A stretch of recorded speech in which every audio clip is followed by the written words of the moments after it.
Buenas noches a todos. Mi tema a desarrollar es la meta de la comunicación. Bueno, para lograr abarcar las cuestiones que están implicadas en la buena comunicación, que con el pasar de los tiempos ha sufrido algunos cambios en la forma en que nos comunicamos, a tal punto que se pierde su verdadera esencia. Para empezar, es necesario saber cuál es su significado.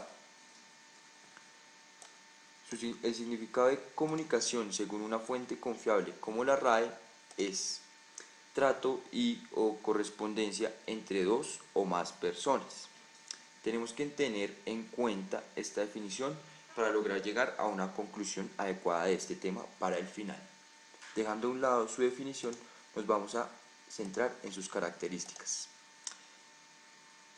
Sus características son su inherencia, es decir, es indivisible al hombre y sociedad, ya que el hombre es un ser social por naturaleza y necesita de ella para poder convivir. La comunicación es el transporte a la buena convivencia. Por medio de esta entablamos relaciones sociales y además es dinámica porque va cambiando de generación a generación. Es decir, no hablamos el mismo español que se usaba en siglos pasados, más nuestro español pasa por transformaciones regionales y hoy en día es más jovial. Y además de eso es propia de cada sociedad. Cuando algo es creado, no es creado porque sí.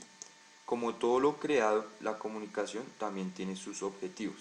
Estos son su interactividad, pues sin la comunicación no podríamos vivir en la sociedad. Es parte de nuestro diario vivir el interactuar con otros. Otro objetivo indispensable en la comunicación es dar un mensaje claro, y para este fin se necesitan varios elementos, como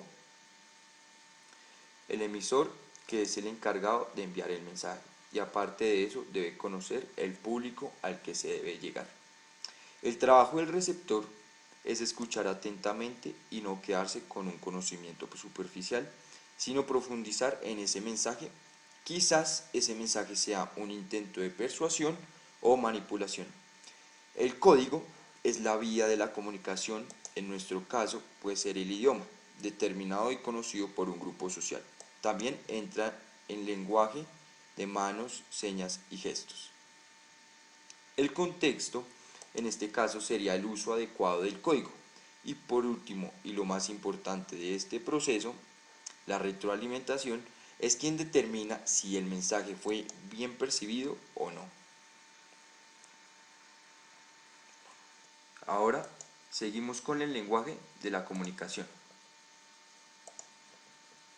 Estos son los códigos por los cuales la especie humana se puede comunicar con sus semejantes. No se puede explicar biológicamente, sino el contexto social y cultural donde el hombre se desarrolla. Este código es el instrumento del hombre para la creación y expresión de sus pensamientos. Es único del hombre que reside en el carácter racional del hombre, del ser, y nos da la capacidad para darnos a entender ante un público. La podemos percibir de diferentes maneras, verbal y no verbal. Verbal usa como medio de expresión la palabra, ya sea escrita u oral, y la comunicación no verbal, su medio son las acciones del diario vivir y gestos. Ahora, y por último, los medios masivos de comunicación, que nos permiten obtener información de cualquier fuente, ya sean libros, radio, televisión, documentos, y el desarrollo más importante al que lo podemos llamar la autopista de la información, la Internet. Lo que para mí era desconocido en Rusia ya no lo es por este medio. Además, que nos ofrece la cercanía en la lejanía. Ahora vamos a hablar de sus desventajas.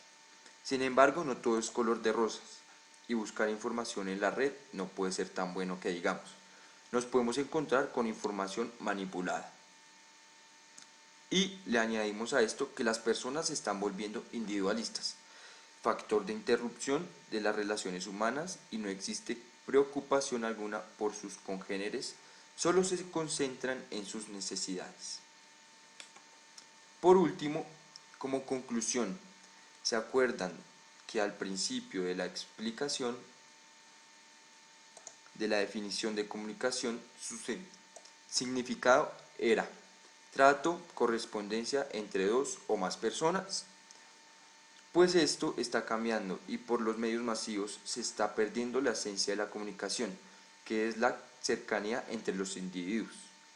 El único medio de expresión de esperanzas, anhelos, tristezas, etc.